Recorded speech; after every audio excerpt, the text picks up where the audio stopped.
Welcome back, everyone. This is part two of our information session for 2013 for Year 5 in Ibarra.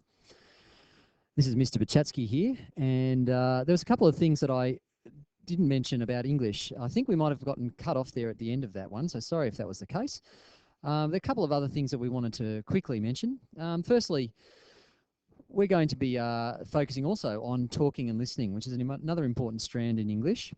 And we do that through a variety of ways in the classroom, obviously through discussions, lots of group work and things like that. But one of our main focuses will be later in the year.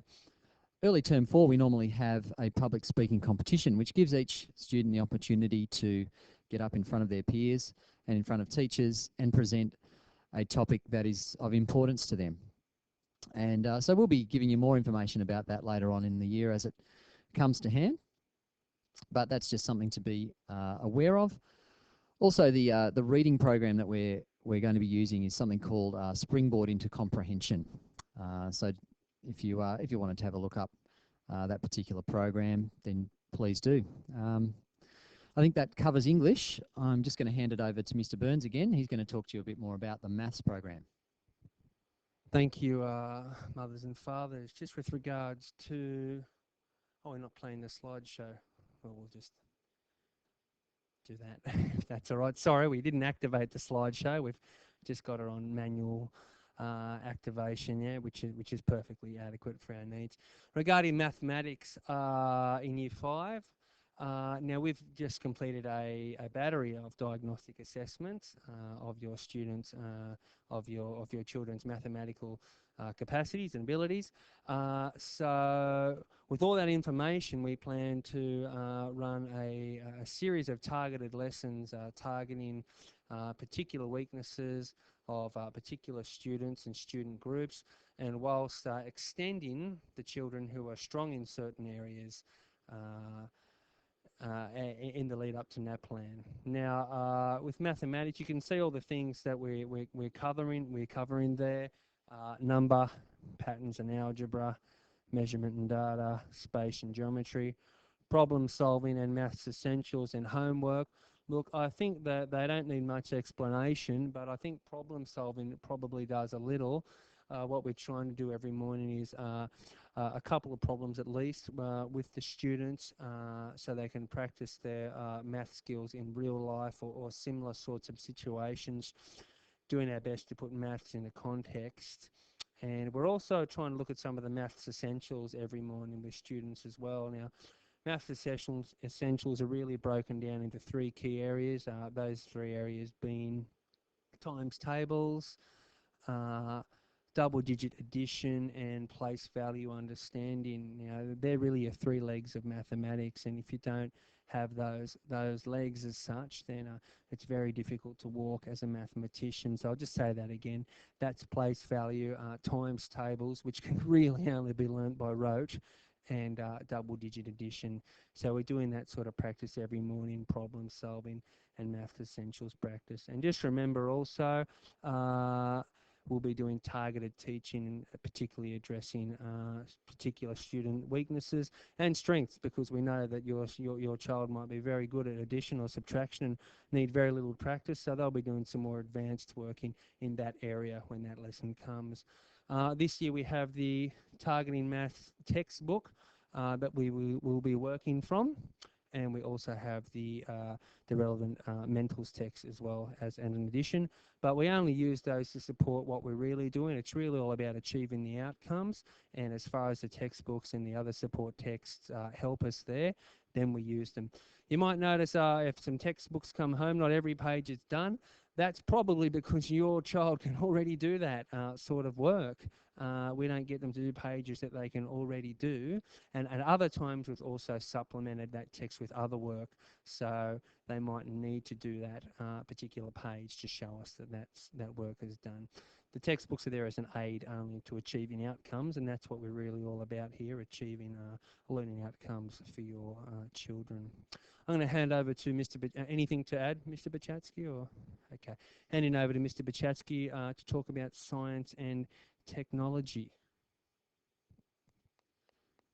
Okay, well, science and technology this year, just very briefly, we've got a couple of topics that we're very keen to do with Year 5. One of those is about the structure of the Earth and natural disasters and how they're caused. There's been obviously a lot of things in the media about natural disasters recently, and I'm sure that a lot of students have many questions about that. So we're going to be looking more deeply into that, and also talking about how we can prevent the worst outcomes of those disasters. And one of our main focuses is also going to be on electricity and how electricity works, what it is. And to that end, there's going to be lots of little experiments we're going to do with little light bulbs and wires and batteries, and all very safe sorts of things, but very helpful in working out exactly how electricity works and runs. And obviously it's a very vital thing for everybody to understand.